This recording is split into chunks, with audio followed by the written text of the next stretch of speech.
大家我是小刀，今天来了一个新钓点，然后风又大，还有点走水。首先给大家分享一下，在这种情况下如何调漂。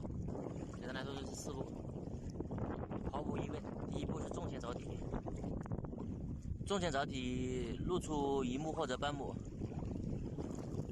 第二步下推浮漂，往钩朝钩的方向拉，大概是漂的距离，然后再长个10厘米，一定是往钩的方向啊！我今天打算调平水钓3目。第3步，我们慢慢的修剪铅皮，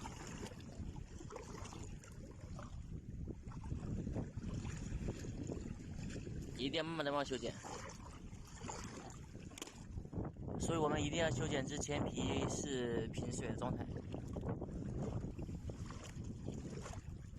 然后我们上钩，上外铅皮，上钩，然后浮标往上推，就是往竿尖的部分推，往竿尖的方向推，就是往竿尖的方向推。